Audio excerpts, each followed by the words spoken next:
نہیں جانتے، دھرموں کی تاریخ کو نہیں جانتے۔ لیکن مجھے بڑی حیرت ہے کہ بہت پڑھا لکھا آدمی، سمجھدار آدمی، اور RSS جیسی پارٹی کا صدر اور سنچالک وہ یہ کہتا ہے کہ مسلمان اگر چاہیں تو اپنے دھرم پر رہیں اور چاہیں تو اپنے پوروجوں کی طرف لوٹ جائیں۔ کیا مطلب؟ ہندو بن جائیں، اس لیے کہ ان کے پوروج ہندو۔ ارے بابا، ہمارا سب سے پہلا پوروج منو ہے، ہم تو اس کے چرنوں کے اوپر اپنا سر رکھے ہوئے ہیں اور دنیا کو کہتے ہیں کہ آؤ آؤ منو کے چرنوں کے اوپر اپنا سر رکھو۔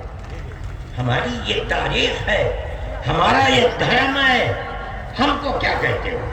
ہم تو اپنی جگہ کے اوپر ہیں، ہم کسی کو چھیڑتے نہیں، ہم کبھی اپنے مذہب پر نہیں۔ میں آج پہلی دفعہ مذہب پر بول رہا ہوں، اس لیے بولتا ہوں کہ ہمارے مذہبی معاملات میں دخل کیوں دیتے ہو؟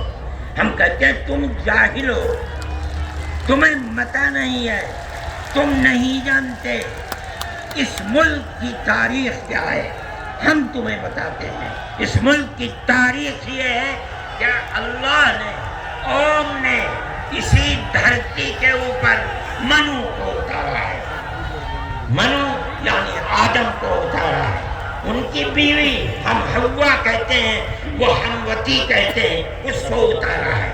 ہم اسی کے وہی ہمارے پوروج ہیں، سب کے پوروج ہیں، نبیوں کے پوروج ہیں، رسولوں کے پوروج ہیں، ہندوؤں کے پوروج ہیں، مسلمانوں کے پوروج ہیں، عیسائیوں کے، ساری دنیا کے۔ ہم نے ان کے قدموں کے اوپر سر رکھا ہوا ہے۔ ہم مر جائیں گے مگر وہاں سے اپنے سر کو نہیں اٹھائیں گے۔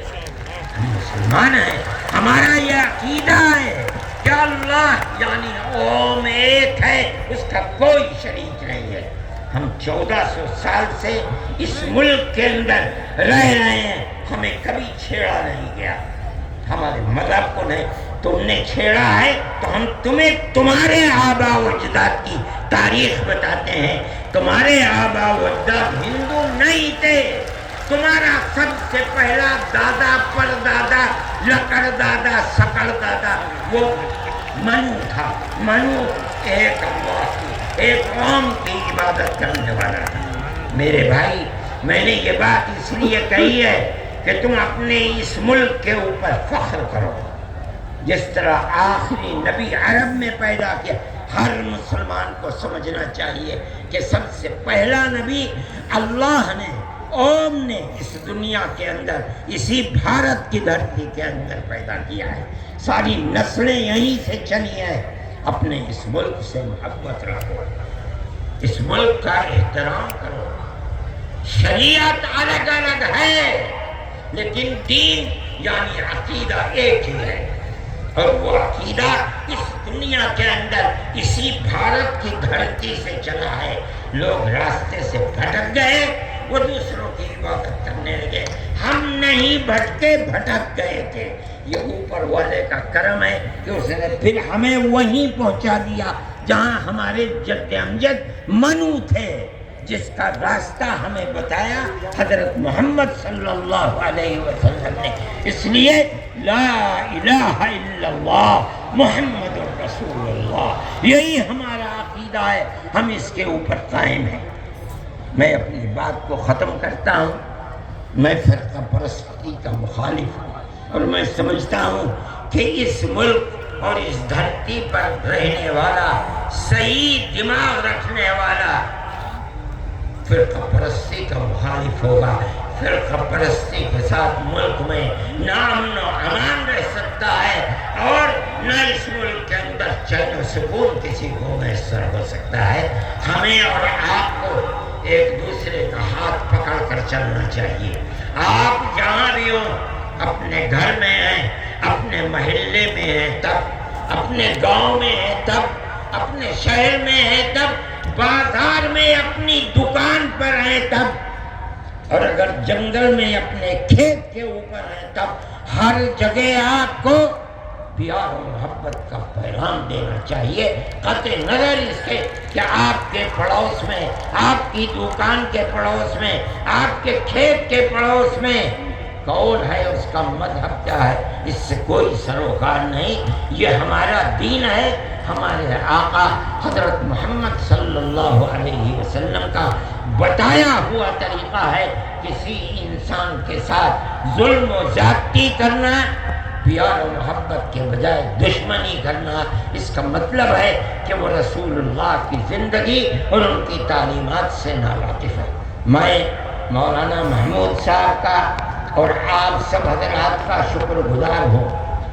موجودہ ملک کی صورتحال جس کا میں نے ذکر کیا، یہ تکلیف دہ صورتحال ہے۔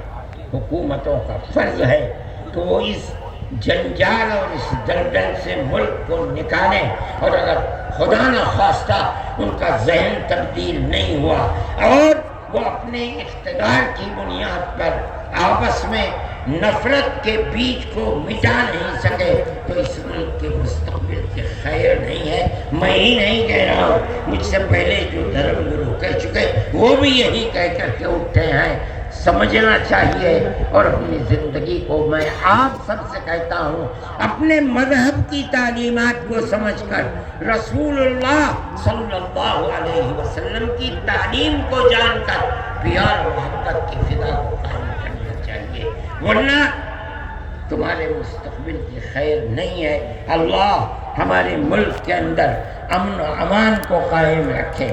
ہماری وہ پرانی تاریخ جس میں ہم پیار اور محبت کے ساتھ 1400 سال سے رہتے چلے آئے ہیں، اللہ ہماری اس پرانی تاریخ کو زندہ و جاوید فرمائے، اور فرقہ پرست ذہنیت جس فرقہ پرستی اور نفرت کا بیج بو رہی ہے، اللہ انہیں خائب و خاسر فرمائے اور ملک میں امن و امان قائم فرمائے۔